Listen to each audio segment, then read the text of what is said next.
see. Live. Yeah, it looks like we're getting live. Hello and welcome here again live to a double stream, both on the World Crypto Network and on the Konsensus Ry Network. Because we are going to start off here with a new show that I will be hosting, and that is called the Future Money, where we just continue the discussion of liberty and Bitcoin, and especially Austrian economics. So we are going to combine all these different fields of study and simply talk about it. We're just going to have maybe a couple shows on, a couple panel discussions, and just loose conversations. Probably they're going to be a bit long, as usual, as these talks like to be, because this is just a nice format to just talk and hang out. So I'm absolutely not alone. I will be joined tonight by the co-founder of the Konsensus Ry Network, Niko. How are you doing? Hey guys, just needed to mute myself on both streams. Super psyched to be here tonight. Thank you, Max, for doing this show and of course inviting me. And yeah, the goal here over Konsensus Network is to launch as many shows, weekly or otherwise shows as possible. Different topics, different people like variety. So super excited that the network has been growing. We've launched 4 new shows in a very short period, and this is the latest of ours. And also today with us we have Rico from Rico Coin Report, who is also having his own show here on Konsensus Network, the ABCs of Bitcoin. And yeah, Rico, you can tell a little bit more about that as well. Hey guys, it's Ricardo from Rico Coin Report out in Paris. So this is the European team coming at you guys. Konsensus, it's good to see you guys. As you know, I did letter B last week. I'm excited for letter C. And some good stuff coming in there. And everybody at World Crypto Network, what's up, guys? If you haven't checked out Konsensus, go check them out. They're amazing. Got some good information. I do believe we're going to be starting some technical analysis streaming as well. So I'm excited for that. Max's new show, Future Money. Boom. Dude, when you told me you were going to start and you asked me to be on it, I was like, are you kidding me? Yeah, for sure, without a doubt. So here we are, guys. Well, this is fantastic. I'm really looking forward to this conversation because all the previous conversations were quite fun. So I'm quite confident this is going to be a nice chat. And today we're going to start off a bit with the history of Austrian economics, a bit where it comes from, and then but quickly move to really important that how it affects Bitcoin. So how this theory of thought actually maybe influenced Satoshi's or gave Satoshi's a couple of ideas. And the culmination of all this combination of different schools of thoughts, including, of course, cryptography and crypto anarchy, but also networking and game theory. Of course, got Austrian economics and the monetary theory behind Bitcoin is one of these additional fundamental pillars. So maybe as a start-off question, Niko, how much do you think has Austrian economics in general an influence in Bitcoin? That's an interesting question, especially for me, because I came into the know of Austrian economics through Bitcoin, not vice versa. So I've kind of like done the reverse way, and after reading some books on Austrian economics, namely Rothbard, Man, Economy and State, and Power and Market, awesome book. Highly recommend to anybody. It's like purely logical, and I start to understand that whoever Satoshi was or what that group was, they were very aware of Austrian economics. Probably studied in the maybe in the Mises Institute. Who knows?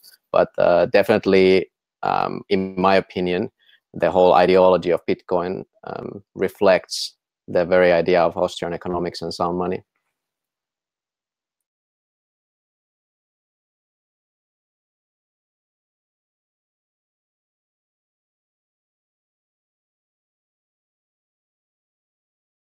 Oh, excuse me, guys. I was kind of waiting for Max to say something. For me, I look at Bitcoin as a means of off of this fiat ship that is just literally going down. We're watching it on fire, going down every single day. And whether or not you want to be on board of, Satoshi's or cryptographic cryptocurrencies, you're on board a sinking ship. All right, okay. Every single year, we watch the dollar go down, the euro go down. We hear the tribulations. We hear money wars. We hear of laundering. You guys, the laundering is just how much they're making it inflated. So yeah, this future money is gonna be great. I'm excited for this, you guys. Thank you.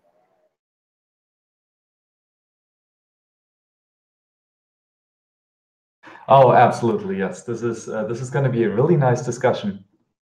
And so maybe to start it off now, let's see how this is.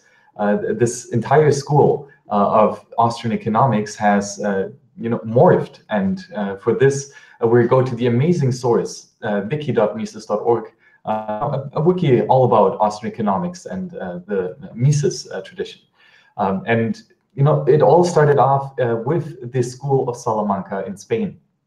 Where several late scholastics, as they were called, actually got together and wrote, the first time about true economics and the nature of commerce, which was here the first great treatise on economics in 1730 by Richard Cantillon. And of course, Cantillon was famous for introducing the so-called Kantian effects, which already there in 1730 described how detrimental inflation is and how it shifts the purchasing power from those that hodl the money, those that hold it for the long term, that they actually lose because the money supply is inflated, and those that inflate the money supply and those that receive this newly inflated money first, they actually get all this purchasing power from those that hodl the currency. So already in 1730, he was against inflation, and he described clearly how this was a redistribution of wealth, which is a key attribute of inflation. So, Niko, what do you say, not just about the Kantian effects, but also about the school of Salamanca in Spain as well? I have nothing to add to that. I'm not an expert on the school of different economics, so I'm going to pass this over to Rico.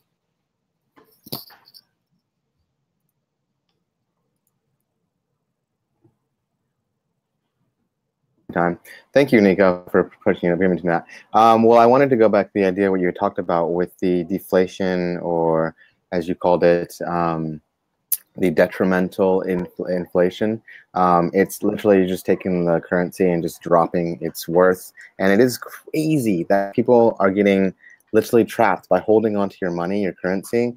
It's actually a trap. Like you think, oh, I'm gonna hold on to it, when it's actually lowering in value. It's kind of like this idea that I heard on another conversation was, if Santa Claus gave out every single person $100 on Christmas, or on the 25th of December, or whatever day of the year you guys celebrate, the end of the year, holiday, that if you still held on to that $100 the next year, those people who had held on to it, it's not worth $100 anymore. It's worth less, literally, in the market of trade and commerce. Okay, so that being said, yeah, it doesn't help to save your money. It's pointless. But if it's gold, or it's digital gold, then now we're talking about real worth value.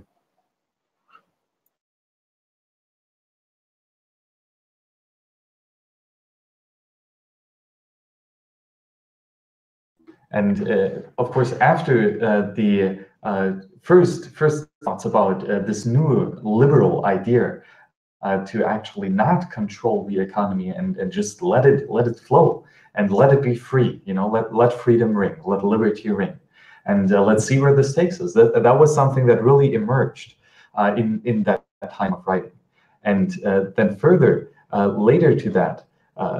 There was another great author who then was kind of, or could be described as the first Austrian, and that was Karl Menger. And he, of course, wrote the phenomenal book that you can get for free on Mises.org. His book On the Origins of Money, which is a fabulous construction of how money actually comes out to be. And he clearly showed, and he proved that a money is never ever created by the state. No forceful regulation can whatsoever go about and just create money out of nothing. He rather said that money is always discovered on the free market. He said that money is just a good that has several key attributes, and these attributes simply make it useful as a money. And those key attributes were, first, a sound money, then second, a good medium of exchange, and third, a unit of account. So these are fundamentally three of the main important aspects of a money. And he clearly stated this out here in The Origins of Money.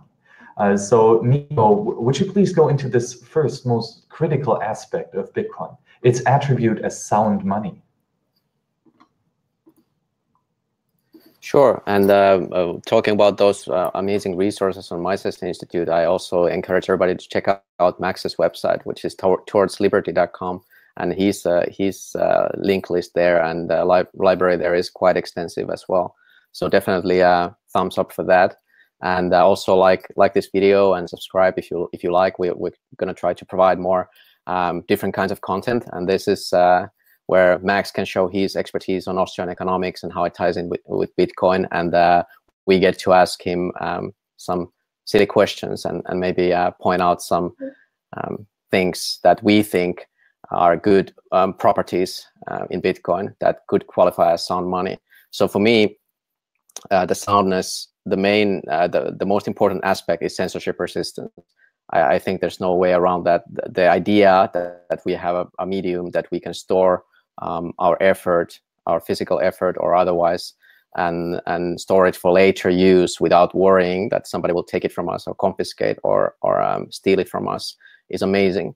And that in itself, for me, would be a use case enough. And the other parts of the sound money will come later, like unit of account. It's not something that we are currently in desperate need of. Maybe some countries are, but mostly that's something that will come later.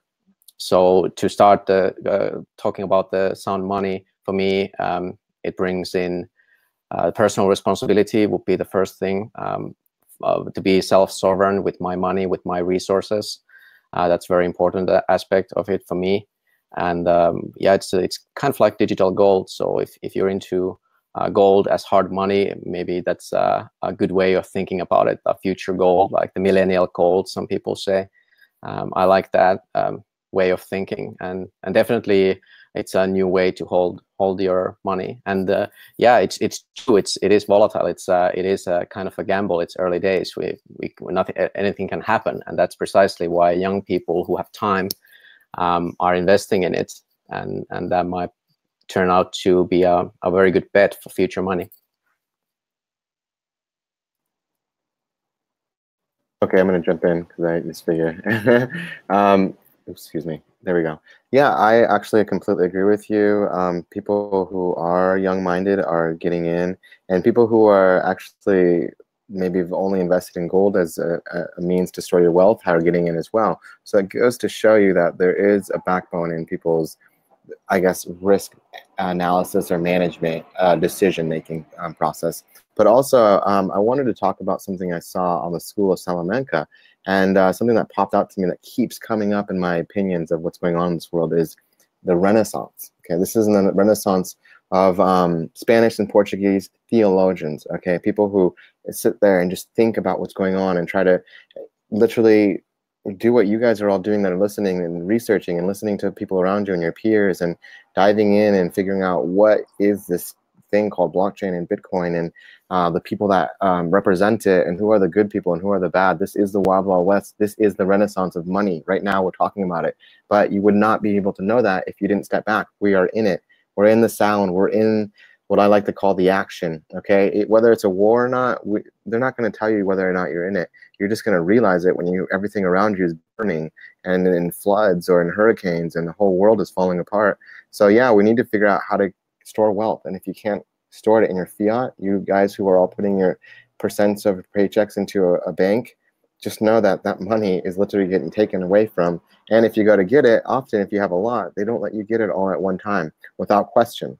Now, Bitcoin, you can store your value wealth and watch it go up and go down, but at least you know it's still going to be there in 10, 20 years, whereas fiat, with the way blockchain is going, this is future money, guys. This is what we're talking about. I'm excited. Keep going.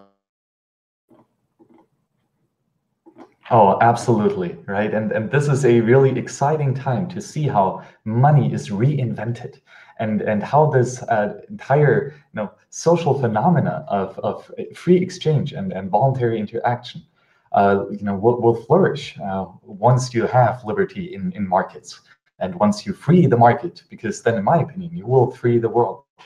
And of course, one of these most important aspects of a good functioning market is a good functioning money.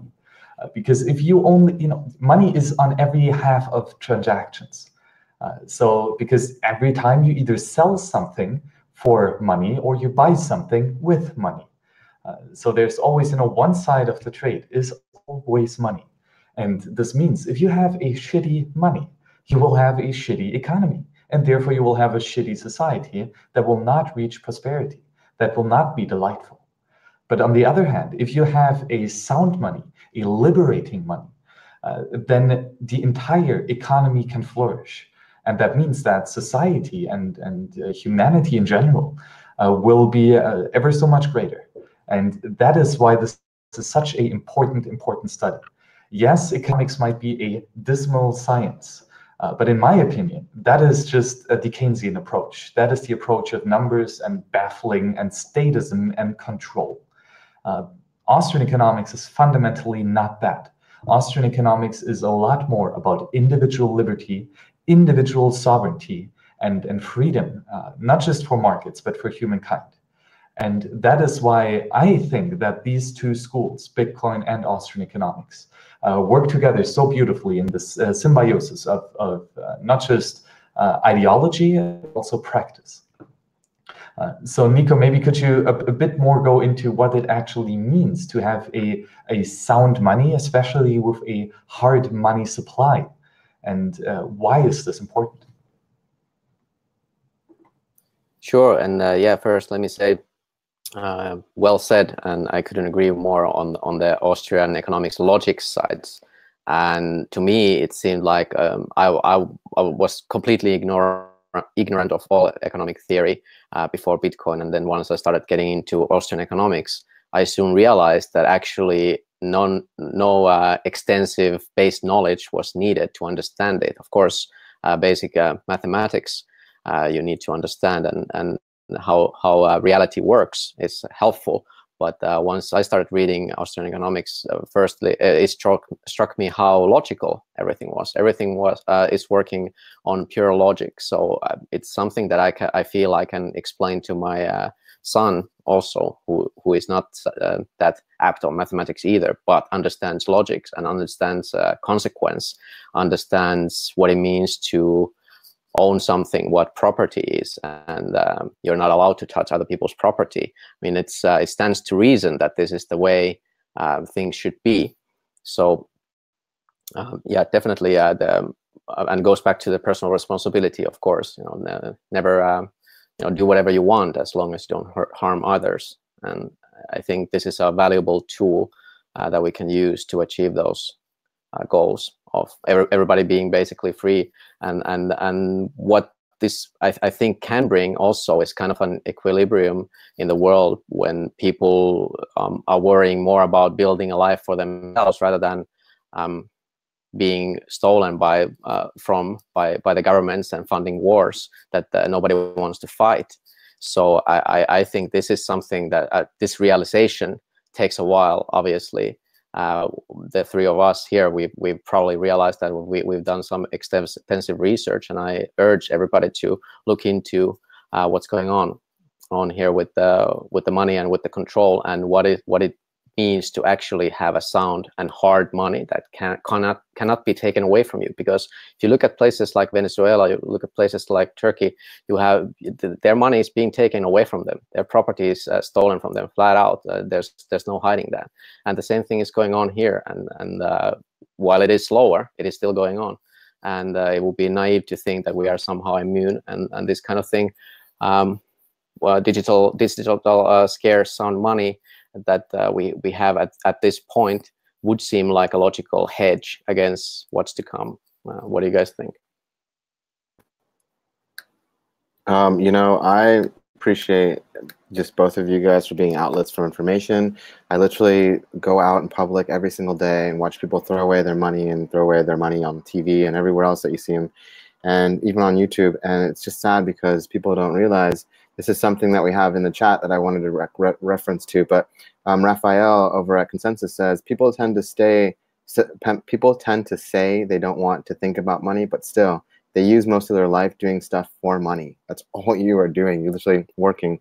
And here's the thing about the Renaissance and this new age is if you don't know what's going on, you're going to be left behind. And that being said, money is a really complex thing for one reason, because they make it that way. They don't want you guys to know how it works. They don't want you to know where it comes from. You see so many interviews of people doing live feeds of questioning the public, and you ask, where does money come from? And you know what, that 99% of 100% don't know where it comes from or anything about it. And the thing about the money being complex is Bitcoin's not. Yeah, it's a bit complex. At least every single person is sharing this information. If you go to the banks, they hide it under jargons of legal information, like words that are supposed to mean one thing. It's just like reading an agreement for a warranty, and it pretty much just says they're not at fault. Okay, the money's worth nothing in the end. But you know, you got to use our system.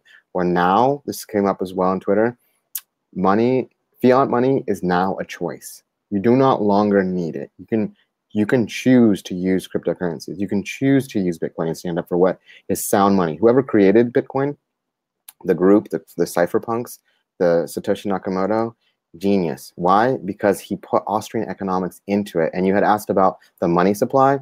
The money supply is given to us. They tell you a roadmap of when it's going to halve, and it gives you a time of how fast it takes to mine this money. I mean, you literally have a bank in your hand, and you can go to any country that accepts it, or anybody across the world and accepts it and trades it, and you can buy stuff. It is money without borders. This is a call to arms, you guys. Future money is not a joke. This is literally giving you guys the information as fast as we can. I mean, okay, so those economists who are monetarists, they've been ruling the world for so long, and they've been in control. This is a chance for Austrian economics to literally take the place of what is wrong with this world, which is greed, control, theft, okay, and disinformation like you would not believe. I mean, what you guys do for work every single day for this currency and what it stands for are completely two different things. So this is going to be exciting. I'm excited for this, the renaissance of future money. Absolutely, Rico. Great points. And, you know, that is something that initially Cantillon pointed out, is that the money supply actually doesn't matter. It doesn't matter if your coin, if your token has 100 units, if it has 1,000 units or 1 billion units. As long as these units are dividable, they can be used as money perfectly fine.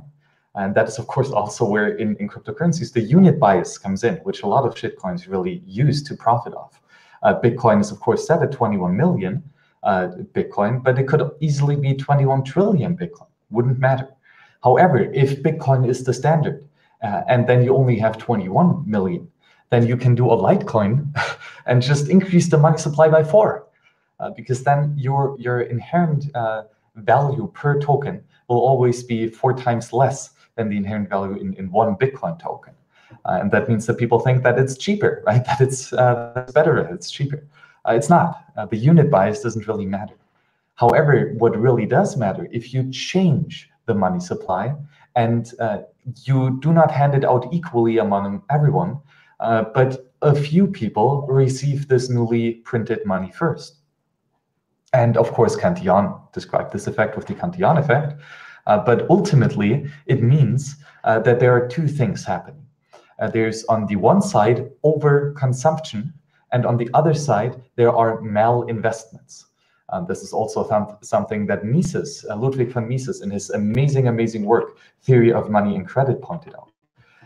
So, Niko, could you maybe go a bit into what overconsumption is and how an increase in the money supply makes that so? Before you go, Niko, I hate to jump in, but I just wanted to say something about this, what you had just said about money supply. And I just want people to think about this for the future part of the conversation. I think we're going to get into this, but the idea of these alts, okay? Where does that come from? And you and me, all three of us were talking about this prior too, and we don't know the answer to this. We don't actually know the answer. It's an open question about, so where do these alts fall in place with controlled money system? I mean, like not having an inflation, but just having a set amount of coins, and the idea of them getting to fork. So just think about that, guys, for a little bit later.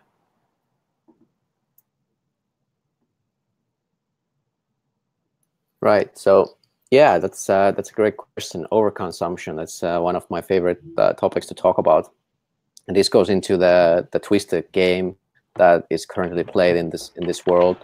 That we are sold this idea in mainstream economics that consumption as itself is a good thing, and we should consume as much as possible to generate jobs and generate value, which is a broken window fallacy, basically. So, you know, you break a window to create some jobs. That's not going to really work out that well. And this is what happens with fiat money. We are incentivized to consume or waste away, buy at least something rather than nothing, right? I mean, your money is going to steadily go to trend towards zero. So you rather spend it than save it, right? And the whole investment structure and this kind of like, if you would look to invest in a startup or something like that and grow your wealth through that kind of things, has been made quite inaccessible for regular people with regular incomes. And I do believe that is on purposefully so, on the guise under the guise of protecting consumers from these destructive investments. When at the same time gambling is legal almost everywhere, and you know we could go on and on about this, but I don't want to make it too political either. The point here is that there's this game that is currently being played, and if you don't understand how it's played, you are the pawn. And I encourage you to wake up and see that there is an option. There is an option to step away from the game. There is an option to start using this little sound scarce money. Be a master of your own future. Be a master of your own. Have the maximal power and leverage in the future, also for yourself and your family, and your like pension fund, your safety fund. At least that's what it represents to me in the future. And this is I'm talking about a hedge against the whole fiat system, which in my opinion is living on a borrowed time, at least for 20 years. And I do see that it's going to collapse sooner than later, and so during our lifetime. What do you guys think? Yeah, absolutely. What Max had said earlier about the or I don't know which one of you guys said it, but it was about the people living in complete poverty, you know, and people making extremely bad, extremely risky decisions. And those risky decisions, they usually pay off because they just get bailed out. Or the people in poverty, it's getting to the point where the middle class is the poverty. The United States is the poverty. The people of Germany, they are felt oppressed. Okay, they work. The people in France, any country, you name it. And you people who don't want to go with this U.S. dollar-backed, you know, currency, or they want to do their own thing. And there's even an oppression on the outside countries around them, just like focusing in on they're not part of this debt system. We need to get them in. And what you're seeing in these countries that are being destroyed from the inside out based off the monetization and markets that are completely controlled is that specific thing. These people have bet so much, and you guys are the ones they're betting. Okay, they're betting your house, they're betting your job. Okay, they're betting all your taxes, and guess what? They're betting your future. Okay, so the price of food is going up for some reason. All right, you just be aware of that. Now, I do like lots of research and like to look at other markets, and I create my own dots, connect my own maps, and create my own line. But yeah, you got to be careful what you're investing into at this day and age. And this is going to be, sorry guys, this is going to be a really interesting to see what's going to happen with this. It's literally coming to a point, you know. You said 20 years that they've been holding on to this, they're inflated. I say way over that. I say, you know, back before the Federal Reserve. I mean, It's just this ongoing chain, and if they don't get it, then eventually they have to get bailed out. But this is it. I mean, if you look in the Genesis code, what is in that? What is on that timestamp? It's the reason Bitcoin exists, okay? It's because they don't want to ask anybody else to get bailed out. They're like, this obviously was happening in the UK. Now, we don't know if Satoshi Nakamoto was from the United Kingdom, or if he was a group of cypherpunks in California, or if he's actually from Japan. We don't know that. Not in point, you guys. The point in case is he was either affected or realized this is ridiculous. This is ridiculous. We're groveling for little bits of dollars, and they're betting our lives. Come on. So this is a Bitcoin. This is what Bitcoin gives you. It gives you freedom from fiat. Now think about that. Borderless money, okay? It doesn't matter what country you're from. You can spend it the way you want. It's your money with anybody or who you choose to. Silk Road or just on the road. So. Oh, yes, absolutely. And overconsumption is especially terrible on several regards. But mainly and economically, how it works is that when you increase the money supply, this means that the supply of money goes up, but the demand of money somehow, or first of all, when the supply goes up, that means that the price of it drops. So you can get money more cheaply. And if you can get money cheaply, that means that you will now use it for stuff that you actually would not have used it for. So, for example, you already have a car, and usually you wouldn't get another one, but all of a sudden you get a really, really cheap loan, a really cheap credit. You go into debt because it's cheap. And now you can get a second car because it's so nice, and you always want that level, right? So an increase in the money supply leads to a decrease in the price of money, which means that you are more likely to take out a loan and go into debt, which of course you postpone the repayment, and you want to have instant gratification. So there is a time preference element involved in this, because we all want to consume rather now than later. But of course, we want to save, right? We want to look forward to the future and plan accordingly. Because if we do not, then we're in an anti-fragile system. That means that we would get into troubles. So we want to plan ahead. And Rico, maybe could you talk a bit more about how planning is changed when you change the money supply? That's a very good point. And I think people in the chat are up to par exactly with what you're saying. You're getting some good responses. This came up in the chat. And this keeps coming up with every conversation when people are trying to sell you. I mean, it's like, we're not going to try to sell you on Bitcoin anymore, guys. It's like to the point where people who are maximalists don't want to tell you about it. You know why? We want our Satoshis, okay? I know that Tone Vase was giving his Satoshis when he was having an argument with Roger Ver in the Mediterranean, just over here in Europe. And literally the last thing he said was, I don't want to give away my Satoshis to people who don't know what it is.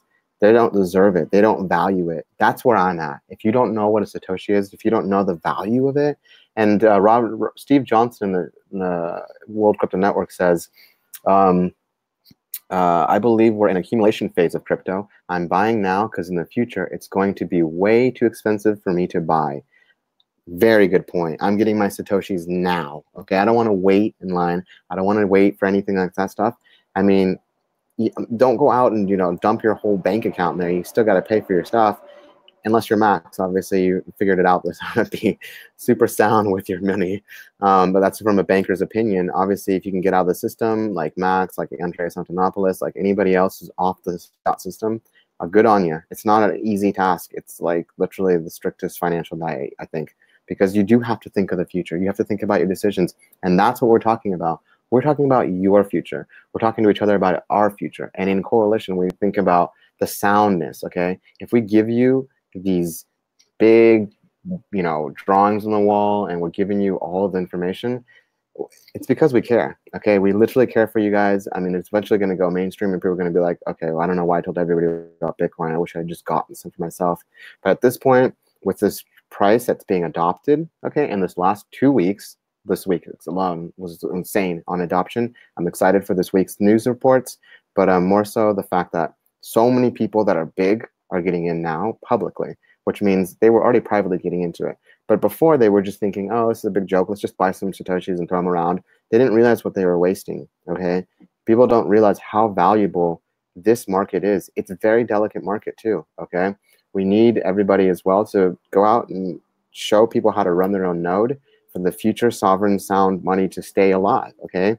And I'm trying to get into that as well, but also just share just all you have to do is share the word. And if you share the word, your word is going to get to somebody eventually, and it's going to hit them where it counts, the bone, you know, really deep into the heart. And they're going to be like, what have I been wasting my time getting paid in fiat? So that's my next step in future money, is I'm literally trying to get all my clients over to Bitcoin. So it's not easy when you don't speak fluent French to explain people what Bitcoin is. But point in case, guys, this is the future. If you're an entrepreneur, you can get paid in Bitcoin, okay? What you do with your Bitcoin, that's your choice, all right? As an entrepreneur, you are already you're outside the circle. They don't like you because you are not following the rules. You got your own job. You're doing your own thing. You're your own boss. They don't want you. They want you underneath one of their key keepers, their control honey potters. So the thing is, guys, you are the future. This is the future, and take control of your money. Oh yes, absolutely, Rico. And what you finished up there with getting control of your money is so important. This is really what it is all about. Because fundamentally, in a weak fiat system, in a unsound, in a opaque system, you are not in control. You are being controlled. There are external forces dictating how your money has to behave, and you have to use it. It is fiat money. It is money that is not chosen voluntarily, but it is money that is being forced upon you. And you have to use it at a minimum to pay your taxes, which, by the way, is theft, and of course to pay back debt, because debt is what this entire scheme, this pyramid scheme, this Ponzi scheme is based upon. There is always more debt in circulation than money proper, which can be used to pay back the system.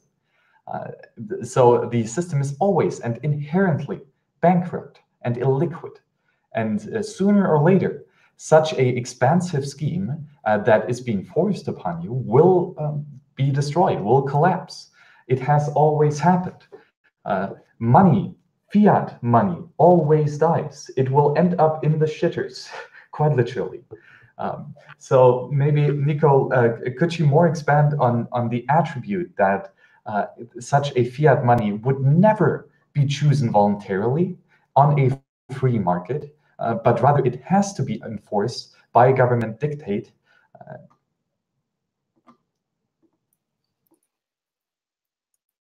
Yeah, that's a great question. And while I answer that, I wanted to try and share. I made this new show reel and try to shill out some new shows on the Konsensus Network as well. And I figured I'm going to try and replace my picture with that. So while I talk, you can also look at those shows that are upcoming. So if I can figure it out, it should be easy.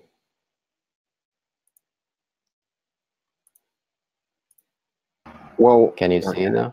Awesome. That's my show, everybody. Go check out the ABCs of Bitcoin. I got A and B down.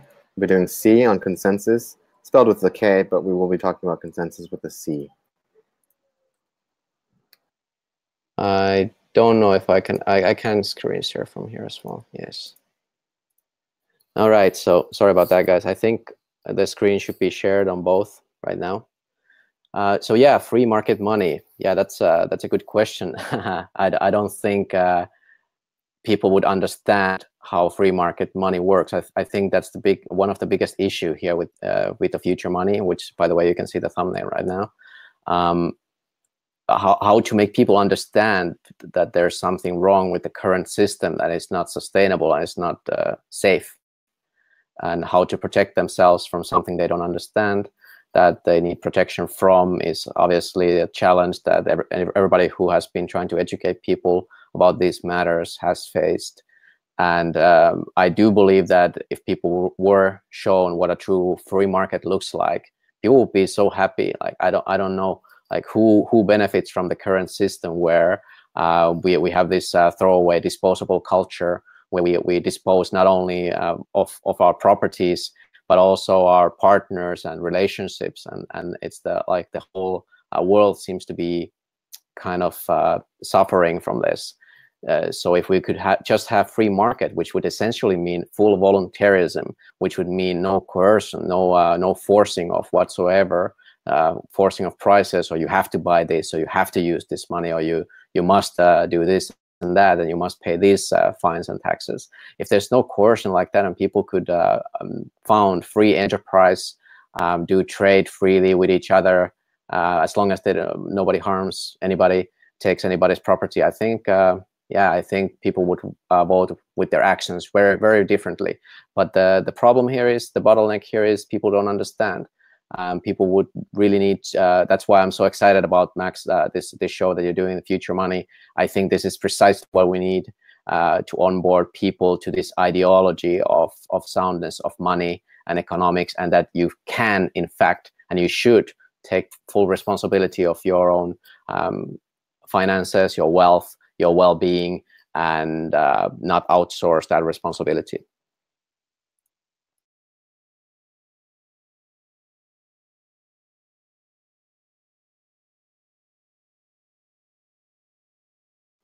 Well, I'm just going to jump in for Max. I think he's on mute still.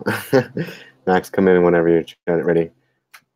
But it is about decision. This is literally a call to arms. This is us telling everybody that we know and listening that this is your decisions is the future. You know, whether or not you want to speed up the process, that's your choice. It's going to take a long time for people to realize that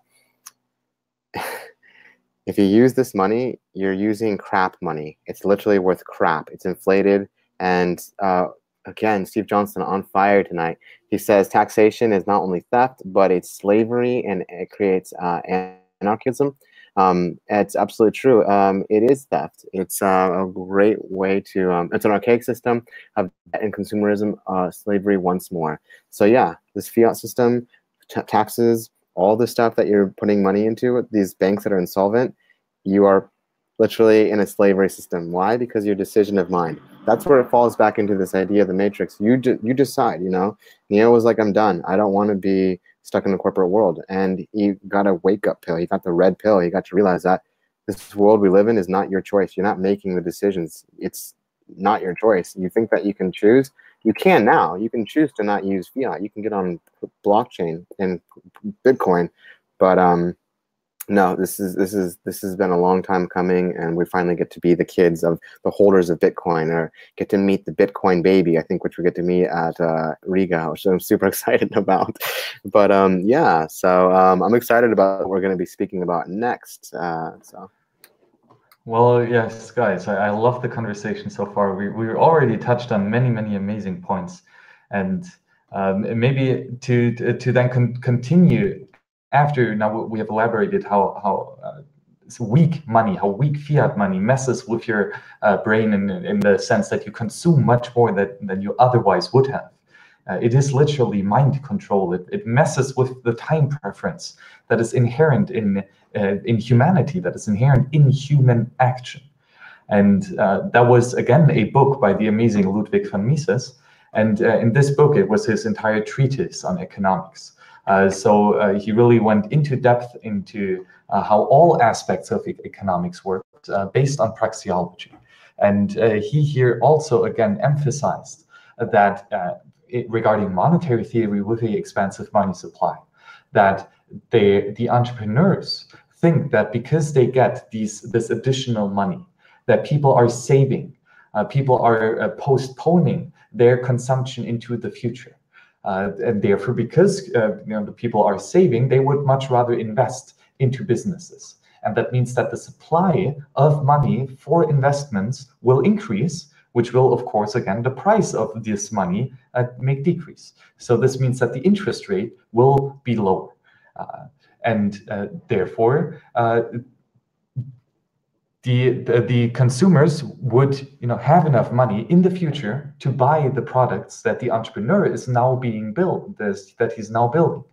So he's using this cheap money to make longer productions, to increase the depth and the height of his production stage.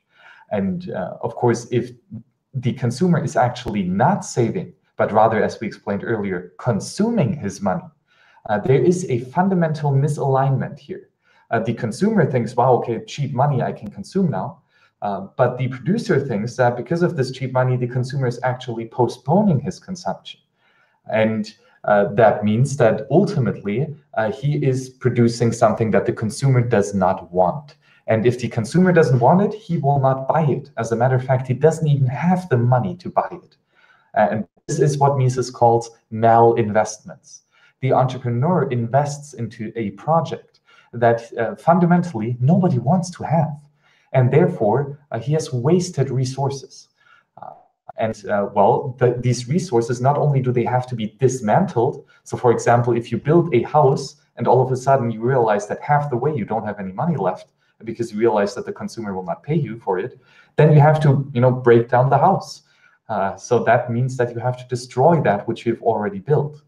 But also, you also have the unseen, the opportunity costs, the effective resource allocation that you could have done under a sound monetary scheme, but that you have not, because you have wasted these resources. So this is a double-edged sword that both decreases the prosperity in the entire economy. And that is fundamentally the boom and bust cycle. This is how it plays out. So Niko, could you maybe go a bit more into how we have seen the boom and bust cycle in fiat economy, maybe in recent years? Right. I just wanted to touch on a little bit what you said about the time preference, which I feel like is key here as well. And if we're talking about Bitcoin as the future money, definitely whoever came up with Bitcoin understood the time preference very well and what kind of outcomes that might have. And I have to say that it's working beautifully now. And I had to bring out this time preference. I think it was a Stanford marshmallow experiment. Where they tested this with kids, and the kids were put in the room by themselves, and there was a plate with one marshmallow on the plate, and the kid was told that you can wait here 15 minutes and not eat the marshmallow, you will get another one, so then you will have two. So this is about postponing pleasure or postponing instant gratification. And of course the kid was free also to choose to eat it right away, in which case the kid didn't get the second marshmallow, but maybe the kid didn't care. And some kids ate it right away, some kids waited, and the study showed once they followed up at a later age that in general the kids with the lower time preference, meaning that they could wait a longer and they could postpone the pleasure, tended to do better in life than the kids that ate it right away. But there was another layer to this experiment, which also outlines what kind of a bad situation a bad money system can cause. Because it was found out that a lot of these kids also that kind of like wouldn't say failed the test, but ate it right away and couldn't wait, and then a conclusion was drawn that thus they didn't do well in life. But when in fact there was a correlation also with these kids coming from the poor, so maybe the kid couldn't count on having dinner on the table the next day, for example. So from the kid's perspective, it was a perfect play to eat it right away and not risk it, and wait for maybe somebody will take it away and there's nothing. It's a scam. So this was another interesting layer of on the experiment on time preference. But I think I rambled on a little bit too much on that. Could you repeat the question, please? Because I kind of got lost there. Well, in general, you kind of answered it already, but maybe just elaborate a little bit more on how this inflation, or maybe this question can go to Rico directly. How this inflation scheme, makes you misallocate resources, and what immense waste has been done, especially in recent years, talking about the history of a inflationary money supply and how it was used, for example, in the First and Second World War and so on. Yeah, not a problem. I would love to talk about the second part of the question, but I'll kind of touch a little bit on the first part, on the idea of inflation and what it's done. Psychologically, you guys, you want to save money to buy something really nice, like a car or something. So everything else, you just buy crap. You buy dollar worth stuff, you buy less than good quality, and the good quality stuff costs way above price, okay? So now you're spending your money on buying crap, so you can get one big thing, okay? But the thing is, your money that you're saving to get that one big thing is losing in value, okay? Now, in the chat over at Look at the Network, he says, this was, excuse me, this not Steve Johnson, he's been on fire tonight. We had A.R. Ferguson said he realizes that, oh, excuse me, guys. Okay, there's a hidden tax. Okay, that's not the only hidden tax, but this inflation of money. Okay, so you have a farmer. Okay, and he produces milk. All right, and he destroys his land, and he has to, break his back, and he's got to do all these things to get it just this milk for people. Now, when people buy it, they're wondering, why does this cost so much money? Well, the point is, you guys, the money that's being inflated for the value of the milk doesn't go to the farmer. Okay. He's not getting it. Everybody in the middle along the way of the chain, they're getting it. So what that happens is that increase the price so they can get a little bit more money on what they're exchanging or trading or bringing to the market. That being said, so now we're being lied to about the prices, and who knows, the things that you actually should be spending money on, like your food, is overpriced, and everything that you shouldn't be spending money on that's overpriced, like your cars and your houses, are way overpriced. Psychologically, you're just switching brains here and then having them look at a mirror and turn it upside down, and you're destroying the psychology of human beings. There's no way of getting out of it. They control the market, and yes, it destroys the idea of value in something, because now you really have to figure out what is worth value. And I know there's websites online that you can buy stuff that I think it's a Sweden website where you buy stuff and it's supposed to last a long time. Like everything they sell is supposed to be really durable, and it's just sad that people, like, they're hoarders now in this day and age because they're scared. They're scared of what's going to happen. Do they need to hoard certain things? Are they gonna? We are over consuming so much. We don't need that. There is an island that's 3 times the size of France off the coast of California between Hawaii, and I just did a huge research on it and did watch 2 documentaries with my wife, and we're trying to become minimalist. And consumerism alone is a whole nother world, okay? But the money system completely, it's stabbing it, okay? Why? Because it's the way you get stuff through money. So if you can use Bitcoin, often I give my clients a less price for Bitcoin because I'd rather use that kind of money, to me, as sovereign, and give them a discount rather than getting paid in fiat, which is degrading in value anyways. So it's a tough task. I mean, somebody that's up in the world of entrepreneurs and having to go out in public and price their own services and then ask them for Bitcoin, and it's just, people don't get it, and it's a complete mind mess. It's like this terrible money, in a sense. This money is actually worth what people value it for. The exchange of the entire 24-hour market nonstop. It doesn't go down. It just keeps moving. Whereas fiat, it stops on Friday and it starts back on Monday, and it's monetized. You got the IMF, you got the BIS, you got the Federal Reserve, you got the World Bank. I mean, come on, guys. It's just rubbish. So in a sense, yeah, we are being completely confused, and the money is not going to the farmers. It's not going to the people. It's going to your taxes, which is also theft. So we just have this big circle. We're going right back into the lion's den with meat stuck to our back. Oh yes, absolutely. And Rico, I do the same thing. If I get paid, you pay me in Bitcoin. And if you cannot pay me in Bitcoin, gold, or of course silver, right? Then that means that you will pay double. I have to use fiat because of you. You will pay this extra inconvenience and the hassle for me going directly to bisq.network or to hodlhodl.com to get rid of that fiat money as soon as possible. that is some extra steps that I have to take. And I do think that this is actually justified to just charge 100% extra for using fiat, or maybe just give a 50% discount for Bitcoin. Anyway, I want to use Bitcoin, and that's why I'm using it. Wow, you really do that? You really the charge double? Yes. Wow, yes. That's hardcore, man. I have high respect for that. So while you're at it, why don't you tell the audience how do you tell people about Bitcoin? I think you're one of the most well-versed guy in that I know.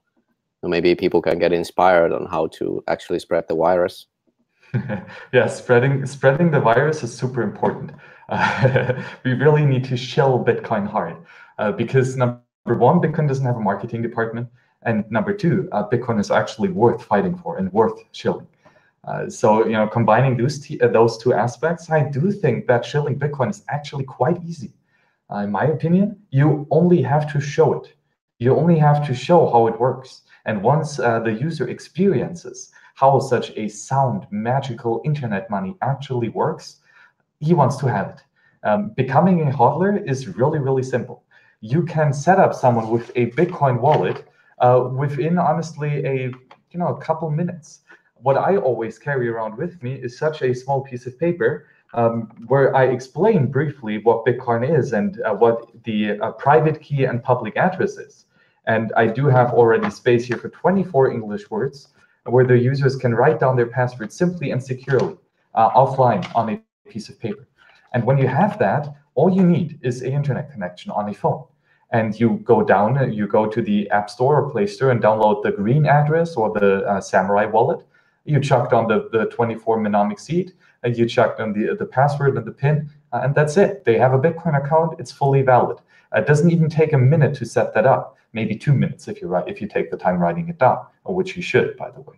And then as soon as they have done that hassle once, and I really would emphasize that this is the one time that they have to do this backup, then they simply generate an address, you scan it with your QR code, you type in how many Satoshis, you press send, done. Money is gone, can never be taken away. It's their Bitcoin now, they own the keys. They are not yet running a full node, which they should quite soon, but at least they own their keys, right? So they're kind of second-class citizens. But that's the beauty of Bitcoin. It can be experienced. And Niko, I know that you also tell a lot of people about Bitcoin, and I love that especially your son is actually already into Bitcoin. So how is he using it, and where do you think are the beauties of kids using Bitcoin? Oh yeah, that's a great point you bring out, Max. Kids, they understand Bitcoin like this because for them it's simple, it's digital, it's what they've always known. iPads and computers, internet, everything is bred to them. Like they are born into this digital world, which we haven't been. So it's impossible for us to see the level of attachment that they can have with this technology. And yeah, I can see it, for example, with my son. I pay his weekly money with the Bitcoin transaction as well, and it works great. And that's actually a great use case. I like what you said, that when you show it to people, and this is a use case that I don't think it gets brought up that often. It actually has a very good use case, which is international, near instant, free transfers of wealth and money, and unconfiscatable. And when you don't need the third party, and this is normally what gets people when I tell them about Bitcoin, is that you don't need a third party. So like I don't do really this kind of, which I think it's very valuable what you are doing, this grassroots turning of people. And when you put it that way, like when you have somebody to help you install the wallet and do your first transaction, it is simple, like you described. But when somebody is trying to do that by themselves, it's at least a 2-week process, which I also think is a valuable experience. So the way I focus and the way I go about it is I try to get people with the idea of cutting out the middleman and taking kind of like full control of your wealth and money. And I think that's a powerful idea. And once you get that to take hold, then people start to yearn for this freedom, and that's a powerful drive indeed. So that's where I normally start. And yeah, it might be hard to bring in some arguments like censorship resistance, which is obviously very important. Most people don't understand what they need censorship resistance for, since people have maybe they haven't done anything legal, or they don't plan to do anything like that. They plan to be standout citizens, while what could possibly there to be something to hide. And this is, of course, not the case. We don't have necessarily anything to hide, but we have everything to protect. And yeah, it's for your own good. It's safety measure, and as long as the benefits outweigh the trouble that you have to go through to achieve those level of security, then you should just do it. You should do it. You should not play around with security. Yeah, if I might jump in on there as well, I think, yeah, we have everything to lose, and we already are. We've lost our. I feel like we've lost our dignity as human beings. We are stuck in a system that nobody understands, that doesn't want to be a part of it. And over in Konsensus, we've got a couple things I wanted to say. And Heikki H says, it's interesting how Trump answered when he was asked about the national debt. He said, just run the presses equals print money. That's because he's literally just, it's sarcasm. It's you guys know that he understands how the banks work. If anybody knows how banks work, it's Donald Trump. He's been attacked by them nonstop. He's a complete, what's it called, radical position, never been in politics. Obviously, try to create New York as the way it was and grow this city, you know. And it's been attacked since he's come up in the world. And I think he's showing a bit of satire and saying, yeah, just run the presses, because he knows that it's a failing game. Their money is, the more they print, the more of a lie they're hiding. And then Raphael over at Konsensus also says he believes Austrian economics might be more sustainable than Keynesian, but it doesn't remove the probability that in the end, certain people will own the most. That is true. There will always be people who own the most. But if in a sound money system, people who are using the sound money will create a sound economy, okay? And eventually, yeah, those people may always have their wealth, but they're going to leave. And you know, guess what's going to stick around? Bitcoin, okay? That's going to be around much longer than all these old men who are, you know, collecting dust and hiding and being in between the shadows and controlling all the wars and hiding, controlling the BIS. And we talked about that last episode on World Crypto Network with Simon Lutz. And if you don't know what the BIS, it's pretty much the biggest bank in the world that all the banks go to when they go broke to help them bail out and to get their new funding. And they did funding with the Nazis. And you better believe they worked with the George Bush's great grandpa, George Sheriff, you know, and Prescott Sheriff and Prescott Bush. There's a reason they were being hassled for doing work with Nazis.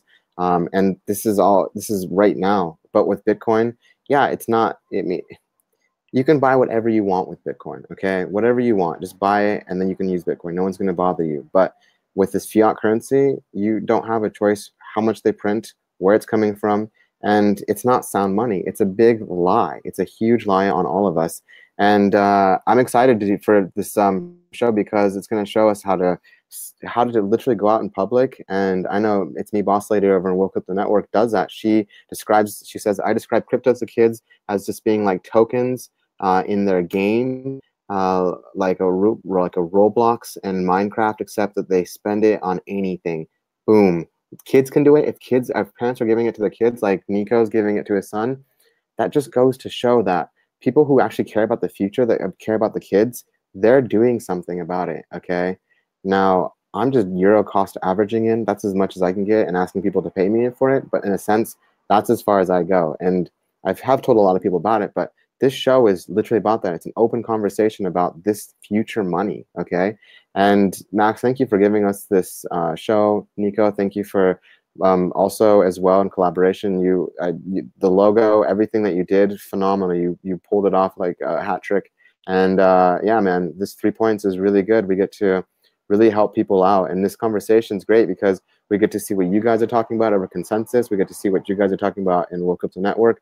in America and over in Finland, and we get to be this mediary. And it shows you how international this money is. It's borderless, and the word of mouth is too. So yeah, this is scary times, but the Renaissance, there's going to be a lot of blood, and there's going to be in the end, there's going to be lots of glory, but it's going to be a pretty dark time. And I think we've already seen a lot of darkness, but the Renaissance is to get out of those dark times, okay? And to get out of that control, it takes a lot of anarchism and radicalism, okay, guys? Oh yes, absolutely, Rico. You bring up many great points, and I do want to thank you guys quite a lot for supporting all these channels and all these other open source projects. And I really appreciate the support of this entire community and the outreach of every single one of you. And also, it's amazing to be what I like to call open source entrepreneur. So someone that is and I talked here with Niko about this already at Mises University. By the way, here I'm starting off reading Against Intellectual Property by Stefan Kinsella, whom, by the way, was on the show just a couple of days ago. So that is fantastic. And we talked about this idea of open source entrepreneurship and working in a starfish and spider organization.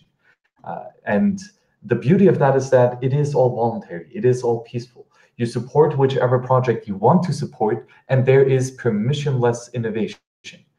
So you do not have to ask for permission. You simply do it. You simply go out there and work on the problems that you want to solve, on the things that motivate you intrinsically, that you want to support.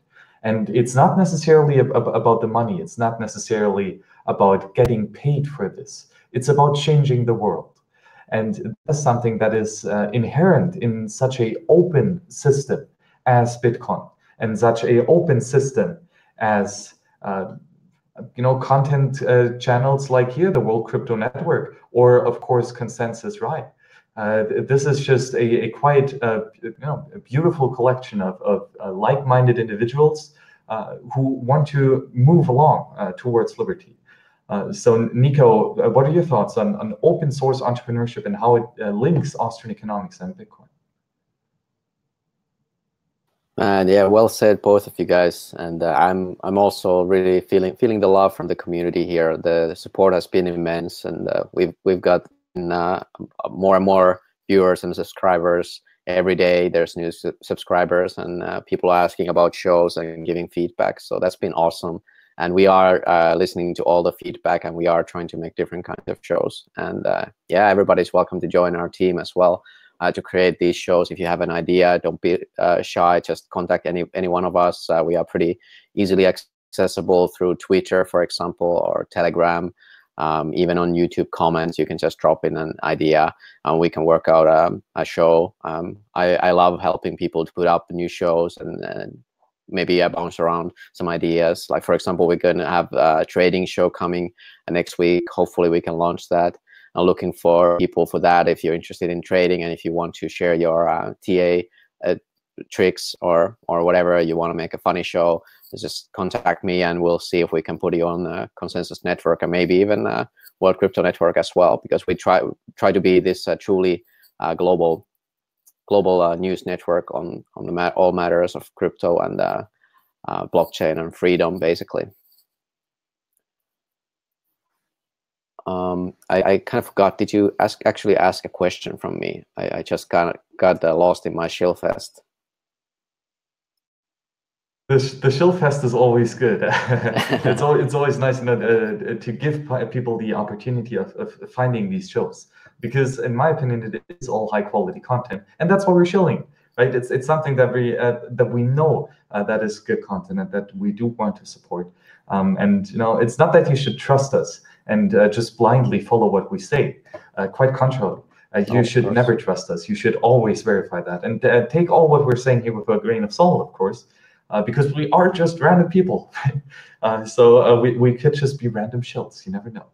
But Niko, maybe go a bit more into depth on why you support these open source projects, and why what motivates you in doing that.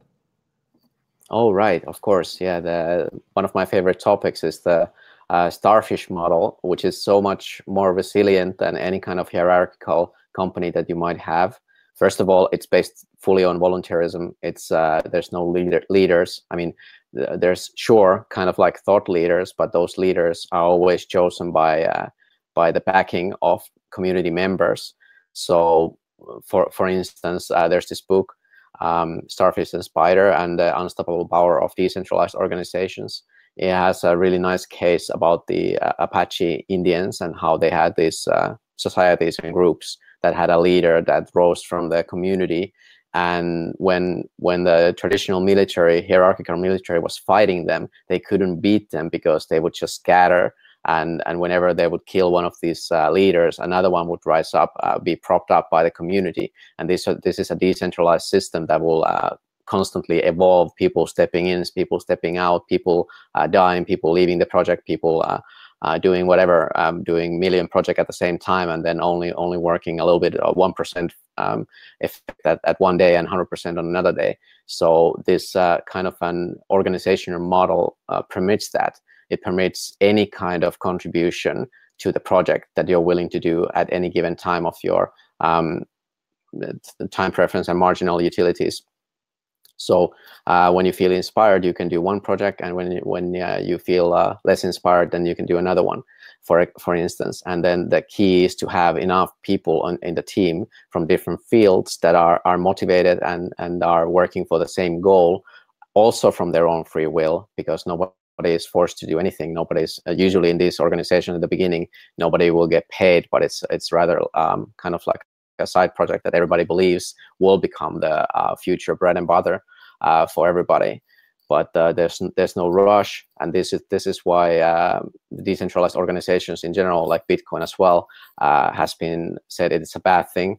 That the changes tend to take a long time to bring through a change in direction. Like, for example, all the organizations that I'm part of that are open source and fully open and flat organizations, it will be extremely hard to just change the direction like that. You know, you have to find consensus, and the more people you have in the network, the more time this consensus takes. So it's a different way to govern. It's not the most efficient in some cases. It's for sure is the most resilient. So if you're looking for the long game, decentralized organizations are the way to go. But if you are looking for a short-term profit, then most likely a centralized option is then better. But again, it depends on what we're talking about. And we're talking about the future money right now. So then it will be decentralization all the way with that. Yeah, oops, sorry. There we go. You know what? I love this open source entrepreneurial idea. And absolutely, as an entrepreneur, you were your own boss. You were holding your own keys. You're writing your own ticket, I guess. And it's me, Boss Lady. World Crypto Network says she's stealing it. You know, that's the thing about it, is this idea is we're all giving it to each other. We're all part of this. And the more that we can work together, the more that we realize that we're not the problems together. It's the banks. You know, the banks are the ones that have been creating this this rat race. Like, we all need to make more money, and we all need to make sure that we're on top of it and we're hoarding it. And really, like we talked about earlier, the defamation of the money is just the idea that by holding it, you're not gaining anything. And so, yeah, this open market is about new entrepreneurs. People are gonna have to realize that their companies aren't going to be paying them in Bitcoin, not anytime soon. So if you want this stuff, you want to get paid in it, you don't have to go quit your job. You can start this thing on the side. You can create meetups. You can create groups. You can start even getting paid in Bitcoin for your products. If you have products, ideas, if you have, let's say you have like a pizza delivery system, you can get paid in Bitcoin if you want people to pay for you that. But like, this is just the beginning. This is just the A before the B, and then the C, and then all the other letters that fall after. This world is, we're literally seeing the world before email goes public. Okay, and it's even when the internet went public, and even when email went public, it was a mess, you know. And Bitcoin, for it going public, it's been going since 2009, guys. I mean, the idea probably happened 2 years before. They've been talking about this forever. But the fact that we have this technology and it's just now going public, it's going to be scary how big this wave comes, this typhoon wave of people who are actually investors who are waiting for regulation. And that's a really good idea. If you don't want to make risky decisions, I think you shouldn't. I think you should wait for the regulators to come in. Don't get into alts that you don't believe. We've seen it happen, you know. I've been a part of that myself, so I've lost money as well. Point in case, guys, you own your own money in this sense. So you have to do your own due diligence. If you invest into something, you trade your Satoshis for something, well, that might not go so sound. So, but at least you use sound money to do it, you know, and you learned your lesson. Where we're not learning our lessons with fiat. No one's learning their lesson. Obviously, by printing more money, it's just getting back into the problem with a bigger sensation. Spending stuff that's worth less, that's worth nothing, and with money that's worth even worse, there's less than nothing. We're just playing their game. We need to stop playing the game. We need to get serious about this. And this is the future. You are the future. You are the future right now. You're going to be here in 5 years, 10 years, and you know what? Bitcoin will be too. But this fiat system, we don't know. Obviously, they keep getting bailed out. I don't think presidents and leaders of countries are going to bail them out anymore. Look at Ecuador. Look at Honduras. Look at Turkey. Look at pretty much any country in South America. Argentina. I think Colombia is starting to go hinder underneath a little bit too. All these countries are falling apart, guys. There's a reason for that. It's called fiat. Okay, it's called banks. It's called centralization. It's called corruption and power. Oh yes, absolutely, and I want to expand on what you said previously, but first I want to thank you guys for being so amazing. 866 of you people checked out our video on how to install and use the Wasabi wallet, the amazing open source and privacy focused wallet that lets you secure your Bitcoin securely. And we're here joined to check out how this wallet works by Adam, who is the developer of this amazing piece of software. And we also had, if we can find him, Blake and Shinobi on, who were both big advocates of using this amazing piece of software. And this is really a beautiful, beautiful piece of software that gives you the power, the tool to defend your privacy. And I'm really, really glad to tell you all that after we published this video, the users of this wallet 10x'd the amount of coin joins that were done the last couple days were 10 times as much as before we published that video and as before they published an article on the Bitcoin magazine. So that is the power of open source software that we, the people, supported. And if it is a high quality system and product that deserves our attention and that has that reputation of working and being secure and sound, then we do support each other in that fact. And this is just in general amazing on how we can use these technologies to defend ourselves and then further to support each other. That is really fantastic. And then maybe to expand a little bit onto new areas. Fundamentally in Austrian economics, and that is something that, for example, Hans-Hermann Hoppe talks about a lot in his book, A Theory of Socialism and Capitalism, where he defends the position of Franz Oppenheimer, who came before it with the book The State, which says, and I'm just going to quote him here because it's fantastic, there are two fundamentally opposed means whereby man is implemented or impelled to obtain the necessary means for sustaining his desires. There are work and robbery, one's own labor, and the forcible appropriation of the labor of others. I propose to call one's own labor and the equivalent exchange of one's own labor for the labor of others the economic means, while the unrequited appropriation of labor of others will be called the political means. So here Oppenheimer truly explains that there are only two ways of getting stuff. It's either making it yourself, right? It's intermingling your human ingenuity with the abundant natural resources all around us. If you see a tree and on that tree are some apples, so let's assume the tree is not owned by anyone, then the apple is a natural resource. And if you take that, you have homesteaded this apple, because now you intermingle your human labor, your human ingenuity with this raw resource to make, for example, apple mousse or a little apple pie. And now that is a produced good, something that you have done. And that means that it's yours, right? And after you have either homesteaded something or produced with it, then you can exchange it for the produced or homesteaded property of someone else. And the beauty of free exchange, of voluntary exchange, is that both parties are better off. Maybe I have 10 apples, and I make apple pies out of 5 of these apples, and I want to give away one of the apple pies. So I value apple pie, but for example, Rico has some delicious French croissants, and Paris, right? And he has a bunch of these that he made himself, and I value his croissants even more than I value my apple mousse or apple pie that I made. The same is true for Rico, but the complete opposite. He has a bunch of croissants and he likes them, of course, right? He made them, but he would really like to have some of that apple pie, just as a dessert after croissant.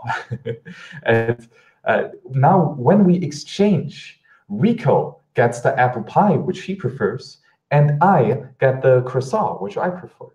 So in that way, with free exchange, with the economic means, both parties are by definition always better off. And that is why free exchange is always so preferable. So Niko, maybe could you go a bit more into how forced exchange and appropriation happens, the political means? Right. Well, of course, there's the case known as communism, where a central planning unit sets the price for everything. And of course, when you examine that kind of a situation, it becomes clear that how would any certain party would define the absolute value of any one certain thing, when in fact all the value is very subjective to people.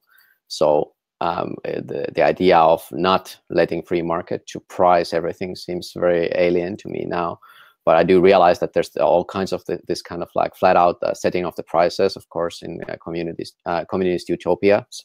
And then there's a much more subtle socialist way of cartels and oligopoles that will also set the price at a desired level to keep the people working hard and paying taxes, and then keeping the purchasing power just a little bit below of. So you have to work harder and maybe get a second job and keep paying those taxes. So this I feel is intentional and well, an evil plan if it's somebody's plan is to enslave the humanity this way. But it certainly seems like it is not the absolute best for the people themselves to live in a system like this. Wow. You guys are hitting on some hard points. Yeah, we've been blinded, and you had quoted Julius Robert Oppenheimer, the father of the atomic bomb, and he was doing this in California under Secret Service, Los Alamos Laboratory. And I wanted to say something that keeps thinking about a couple things that he said. One thing that he said that I'm going to first start off with was the fact that he said, I am become the death. He's become death, the destroyer of worlds. And once you create an atom bomb, I do believe that's something that is sad. But he also said the peoples of this world must unite or they will perish. And he absolutely says that spot on. We are perishing right now. Everybody in other countries, whether you see it or not, are perishing. They're losing their loved ones. They're losing their freedom. They're losing their country, their land. If you go to the Middle East, they're losing their houses. Every single person, you see this stuff on the news, but this is not a joke. This is serious stuff. And Bitcoin has saved a lot of people in Venezuela, other countries as well. If they didn't have that, they wouldn't have had food. They wouldn't have had water. They wouldn't have been able to take care of each other. And yeah, maybe no one really knows what to price things in Bitcoin at the moment. And that's what an open, free economy is all about, my services, when I first started living in the States, I was on a barter system. And in Portland, where I'm from, over in Oregon, there's a lot of hippies, and it's very free, you know, whatever, very Western. But we were on a trading barter system. So let's say I needed something, and I'd rather trade my services for that thing. Just like Max is saying about his apple pies and the croissants in Paris. Absolutely. If somebody values something more, then why not? You know, if you have something and you have Bitcoin and somebody wants that and they want to sell you the Lambo, why shouldn't you be able to do that? Why should we be stuck on a system where they control everything? This monetization of money it's destroyed it, and it's destroyed us. And by using it, are you not kind of supporting this bomb, this atomic bomb that's still going on? I mean, once we got off the gold standard, that was kind of like taking the head of humans and chopping it off, because you can't store wealth anymore. And all the money, all the gold that was being brought up in the world was just being stored and hidden, because that's real worth and value. Money is not. Fiat is nothing. Even life is more valuable than this money. I mean, terrorists won't even use fiat. They'd rather use crypto. It doesn't make a point to use this anymore. And for all of us knowing it, every single person listening that knows what we're talking about, it's your job, it's your due diligence, your responsibility, if you want to change this world, to go and tell somebody about this tomorrow, tonight, text somebody about the show, send them it, tweet it, Telegram it, drop it into a Discord chat. This is your chance to help bring more people that you know to the space. And yeah, we're maximalists and we love Bitcoin, but without you guys using it, we really are still in this massive fight. It takes numbers to take out power. So we need to become an unstoppable force, so we can break down these immovable objects that have created pretty much the oppression and depression of every single person in living that's not part of the 1%, if I may say so. Even being and living in Paris, you see so many poor people. There's parts of Paris where people are living in tents. I mean, we saw it in 2008 in America when the house market just plummeted. It's been inflated. If you look at the market now, I'm just waiting, you know? Every single day, I'm waiting for the lies to come out on the news of which banker in Europe owes $7 million. I mean, Andreas Antonopoulos said it best. He just dropped a throwback video just a few hours ago, and somebody in the audience asks about how legitimate fiat currency is, and he just says, F it. You know, he says, F it, you know, let's not talk about that. We all know how illegitimate fiat money is. If it was legitimate, we wouldn't have to bail them out for trillions and billions of dollars, because we didn't see any of it. We didn't use any of it. You guys are all still living in the same houses. You're not driving around in Lambos. We don't all have Teslas. I mean, these people, they just live frivolously with their 10-car garages, and they've got like 20 cars in 2 different states and 1 island, and it's ridiculous. It's ridiculous. This is where we've gone to by monetization. Why they control the price of something, you know? Imagine if you had a lawyer and you had to pay in Bitcoin, he would give you a discount because you'd rather get paid in Bitcoin. Entrepreneurship and open source entrepreneurship allows you to do that. It allows you to use the kind of currency you want, to buy the stuff you want. If you want to go to your grocer and use Bitcoin and they accept it, that's an open source entrepreneur. They chose to get off the fiat. If you find somebody that's willing to give you some kind of services or goods for Bitcoin, you better enjoy that, because that's very rare at this point in case. It's going to get bigger, but right now, it's all up to us, every single one of us. Oh yes, absolutely. Great points that you bring up. And I maybe want to expand a little bit on what we have seen here in the chat, where, who was it here, that Satoshi owns a lot of Bitcoin. And that means that you know, he has control of roughly, or we believe, 1 million Bitcoin, which would make him own 5% of the Bitcoin money supply. And the question is this a fair distribution? Does this not foster inequality? And I want to refer you guys to an amazing lecture at the Hayek Summer Workshop at the Leipzig University by Professor Pablo Duarte, exactly on this issue, monetary policy and inequality. This is really a fantastic lecture that he gave. It was a lot of fun. He's a great professor. And he explains here thoroughly that, you know, the attribute of Bitcoin, or, you know, of having a lot of money inherently, it's not something that makes you necessarily, unequal, or that is necessarily bad. Because if you have acquired this money peacefully, if you have not taken it away from anyone, well, then it is your just property. Your just property. That is important here. And you could theoretically, use the political means to acquire a lot of property by taking it from others. And this is what inherently fosters the inequality. However, it does so especially in a political market. Well, I wouldn't even say it's a political market, because a market implies free exchange, but it's in a political system.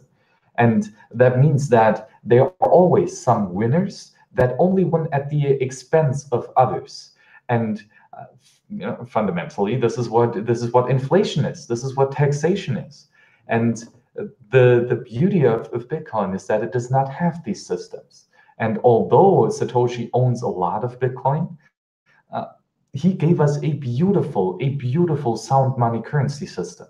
And he was absolutely a genius in doing that. And if he even would have those 5%, even would he have 50%, this makes him, worth it, because he has given us so much prosperity with his actions. And we should thank him quite a lot. However, I might further speculate that Satoshi actually has burned his public or private keys, and therefore cannot even send his Bitcoin. So, Niko, could you maybe elaborate a little bit on the inequality in Bitcoin, and is this a good thing or a bad thing? Yeah, that's a great question, and yeah, there's always this debate and the mystery about Satoshi, and what if he comes back, and what if he moves his coins. I don't think it matters all that much. Maybe in the short term, we'll see something, but if the fundamentals don't change, and I don't think it's a fundamental thing, Satoshi's coin is moving, and I do think they're not going to move. I do think the keys are burned, like you said. I don't see any reasonable reason to believe otherwise, or then Satoshi is dead, which would also mean it, because normally people who are alive spend their resources. And what was the question again?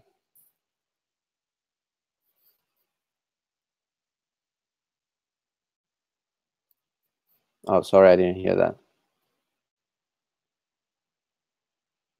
Just elaborate a bit more on inequality and how it affects, or how, if it is affecting in Bitcoin or not.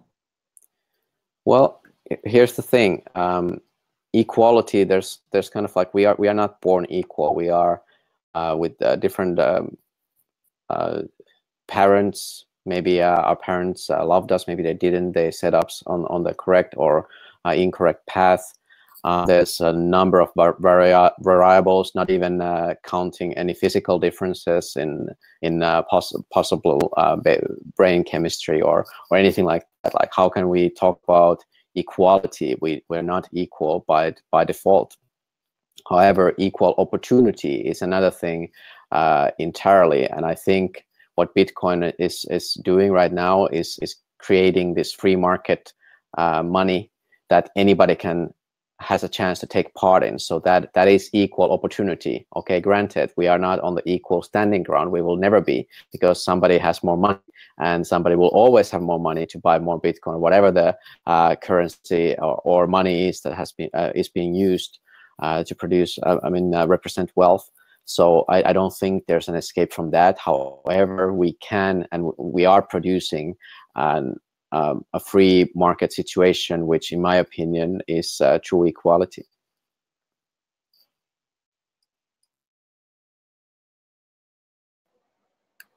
Oh, sorry guys. Yeah, there we go. Yeah, I actually every single day, and I go out there and I'm asking people for Bitcoin, and I'm talking to you guys. I mean, it gets daunting. It's almost annoying to think that people don't know what I'm talking about. I have to break it down to them, and I'm to the point where it's sad. It's really sad that people don't know this, and it's being oppressed, and the information is being suppressed. Excuse me, and that shows that it's making an effect. But by running a node, by getting paid in it, by exchanging it, by using it, by talking about it, by educating kids, I mean, we are fighting against this, and it's not just about open source entrepreneurship and using Bitcoin. It's so much more than that, you guys. This is like a wake up. This is more than just about you and me, you know? And the fact that we get to ride this wave out when it's changing, that's probably the most exciting thing. And I didn't come into the space thinking about Bitcoin specifically when I first came into it. I was all about cryptocurrencies and these altcoins and these beautiful websites that look super cool. And I was just completely lost, honestly. And when I saw past all that, it comes down to simplicity, guys.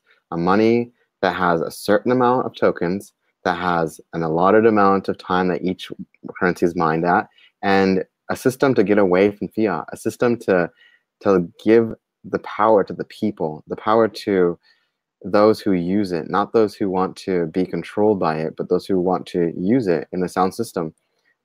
There's nothing else to be said except for this is just a gift. And we love all those people in the chat who are supporting it. You gotta make everything more incredible for us as well. But yeah, there's gotta be more action. And I kind of forgot what the question was about, but go ahead, Max, do you want to jump in on that one? Well, you know, the questions are just loose guidelines. So that's the beautiful thing about a show like this, that you can just riff on about whatever you want to talk about. And I really like this conversational format because that's how conversations go, right? They're not necessarily planned out. You have, you know, springs of you know, ideas, and you have to ride the wave and just elaborate on whatever is in your mind right now. And I do think that that is, you know, also a beauty in open source conversations and open source projects. You know, of course, what we're saying here, only our opinions. It's only, you know, words that we utter, and you know, it's just information. And that maybe goes back to how we humans actually learn. First step, of course, in learning is always acquiring information. And you can do that anyway. That can be done through your own experience. So, you know, seeing something or listening to something, or of course, reading a book or listening to a lecture, or just engaging in a conversation. That is all the acquiring of information. And that is, however, not everything, right? If you just listen to stuff without really trying to understand it, which is an internal process, it doesn't help you anything. You only, you know, listen to the information, but then you only have knowledge. You do not have understanding. And understanding is a process that only you can do. We can only support you by providing you with the information that we might think will urge you towards a path of understanding. But again, you know, we have our own minds and you have your own mind. So there's nothing that inherently we can do to make you understand. Nobody can make you learn. And ultimately, once you have understood this information, once you've understood this knowledge, you're still not there. You still have to act upon it. You still have to go out there and do it, which is actually quite a powerful slogan, because words are just words. Words are wind, and fundamentally, they do not change anything. In order to manifest change, you have to be active. And this is so important, because if you stop either at acquiring the information or trying to understand the information, you're not yet there. You're only half the way there. And you can only fully achieve wisdom once you have actively manifested change. So guys, what do you think about how you can actually learn it, and how is that applied in Bitcoin?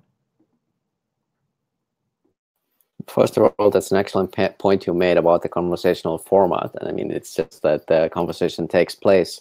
I mean, it takes hold of you and your thought process, and it's kind of like just free flowing, which is what I love about these shows as well, which I appreciate a lot. You guys, it's always a pleasure to talk to you, and the audience, of course, appreciate all the support, and leave us the likes if you like it, and leave us the dislikes as well, if you think we should go another way.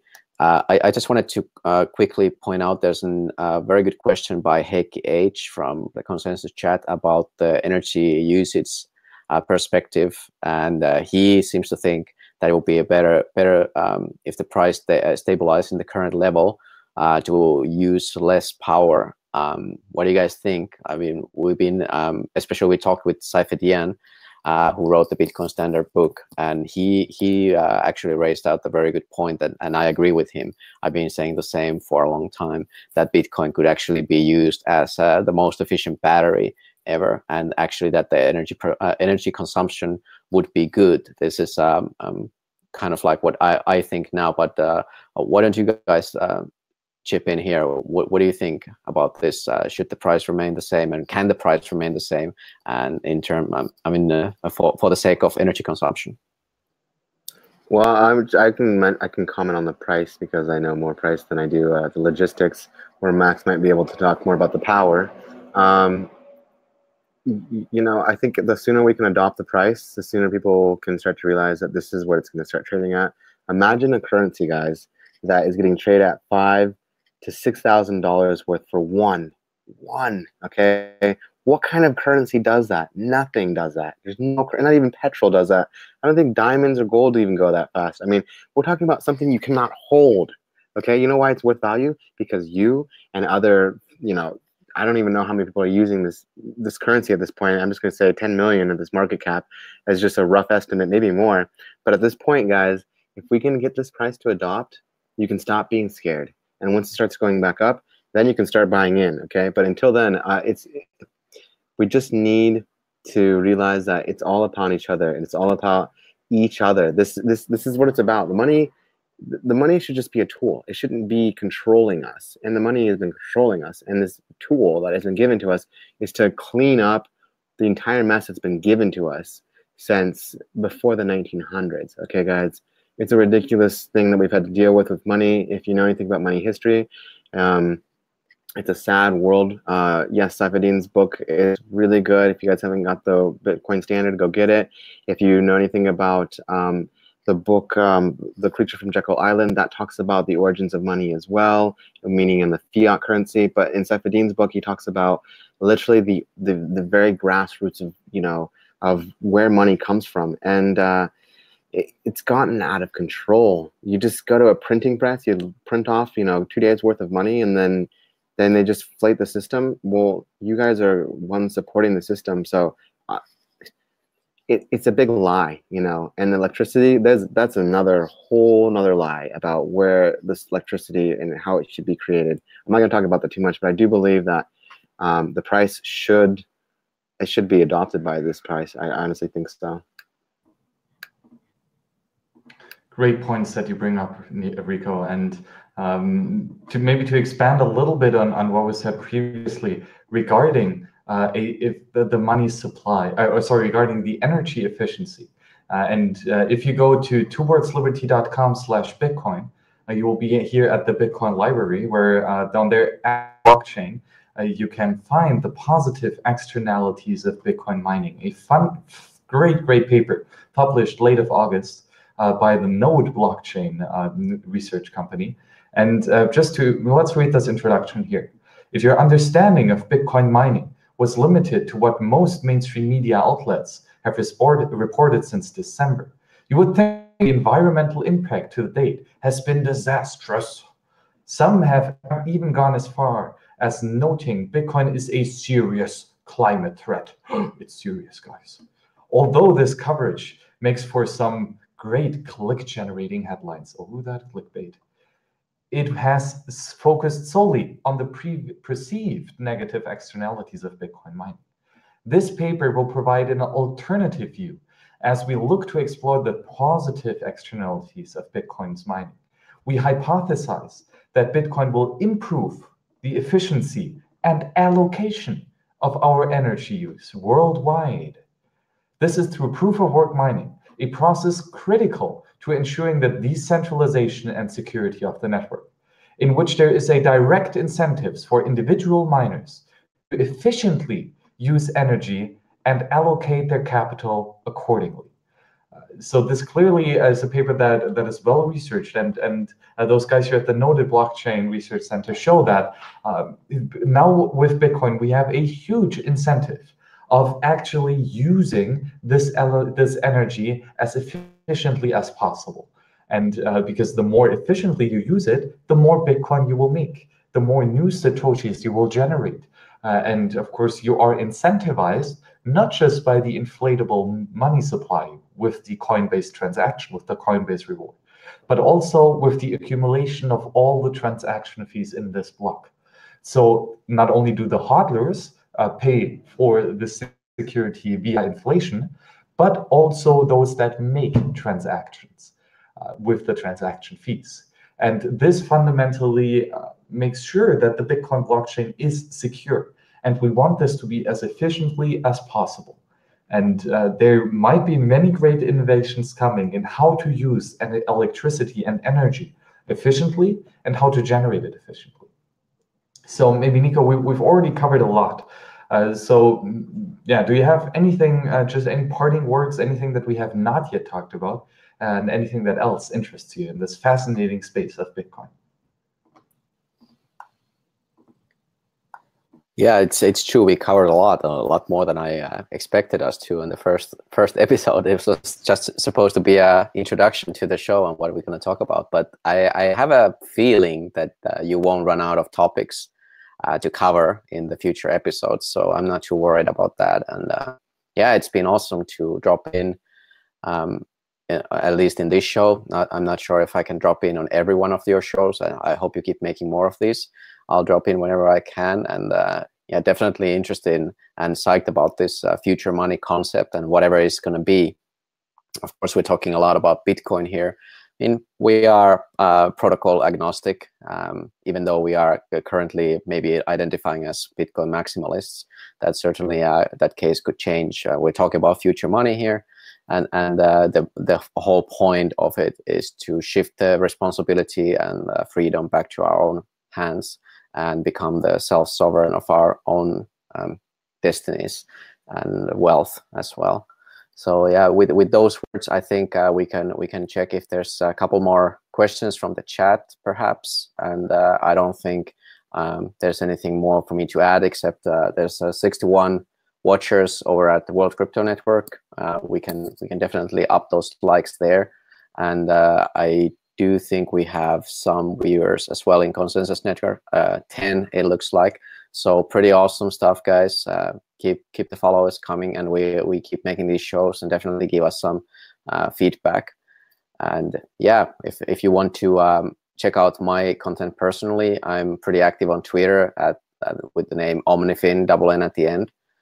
And I run the Konsensus Network on YouTube, which is trying to expand the true World Crypto Network on the European side, and we have been gaining some traction over here, which is awesome. We have Max and Ricardo doing regular content, and we have a lot of Finnish people doing content as well, myself included. So definitely check us out, and yeah, take care, guys.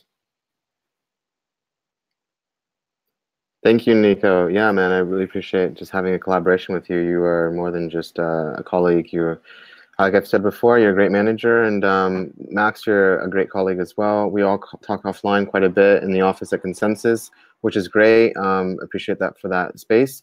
For those of you at World Crypto Network, if you haven't been to my channel, I talk fast, but I do cover the news daily. And you can go to Rico Coin Report. You can see it on the screen. I'm also doing Konsensus collaboration with Niko and on the ABCs of Bitcoin. And we just covered A and B. You might go check it out. We talk about Andreas Antonopoulos a little bit. We talk about blockchain and Byzantine, the Byzantine protocol. We talk about a lot of interesting things. I will be putting out C this week. I have to say, for those of you watching who know me, I usually put out a show once a day as well at night. But this week, I'm getting ready for the Riga blockchain conference in Riga, Latvia, and the HODL Honey Badger conference. So I'm trying to read a lot of books and try to get a lot of information kind of crammed into my brain. So you guys can go check me out there if you'd like. Otherwise, I won't be putting out too much content out this week. This is Future Money. Max, this show is going to take off. I'm excited to see your guests. I'm excited who you have on here to talk about future money. And the conversations, I'm always checking in when you bring the great guests. So both of you guys, thank you so much. And to the audience, merci beaucoup, de Paris, and bonsoir. Guys, I'm really honored to have you on. It's always fantastic to talk to you about all this stuff. And You learn so much by talking, by explaining something to others. So that is fantastic. Giving along the content that we have received, because we're standing on the shoulders of giants. So maybe to sum up what we've talked about, a bunch of book recommendations coming.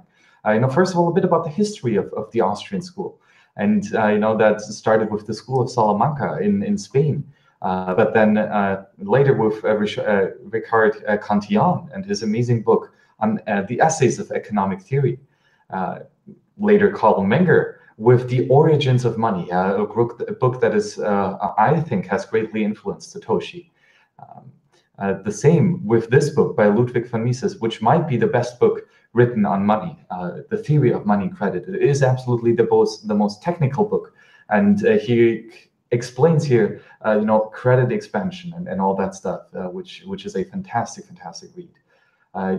And of course, Mises's magnum opus, Human Action, where there's a lot of knowledge in there, a lot of information, but quite difficult information.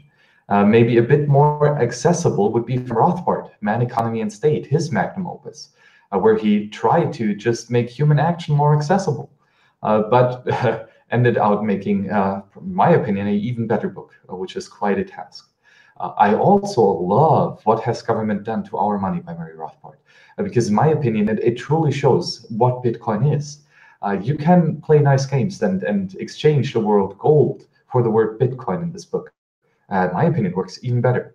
Same with private coinage and software wallets. That's actually something that we might talk in an upcoming show.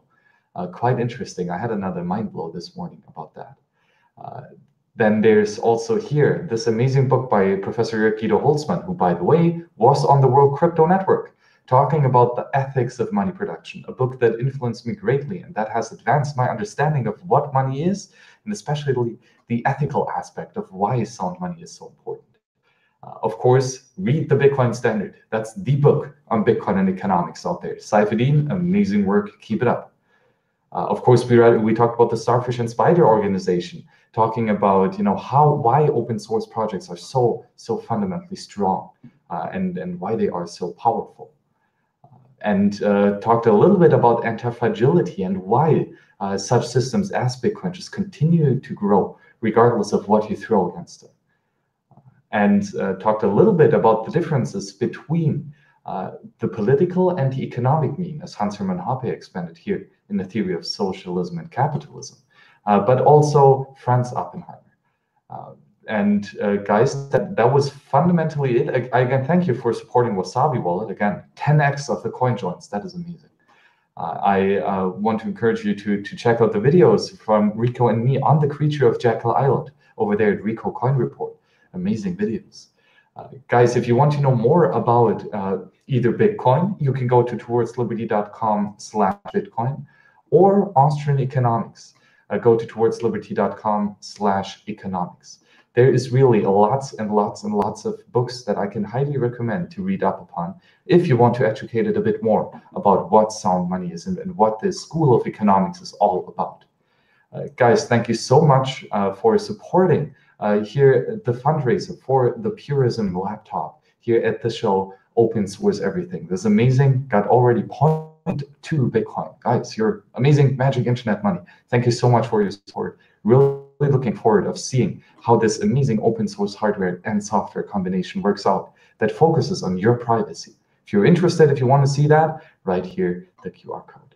And of course, also, thank you for supporting the Konsensus Network, where we already have 0.023 Bitcoin. That is amazing. All this money is being used for getting the production quality up and running, for having a better quality camera, better quality microphone, for supporting more shows and everything. So this money hopefully comes back to you, and we hope that you get value out of these shows. And if you like them, support not just us, but also others. And you don't have to support by donating Satoshis. You can support by being active in the chat, by sharing this video, by tweeting about it, by giving a thumbs up. So guys, that is always fantastic. Again, to have you on the show here, both Rico out of Paris and Niko from Finland. And I'm very much looking forward to seeing you all guys on the next shows. So talk to you on the next one. Bye-bye. It was a pleasure. Bye.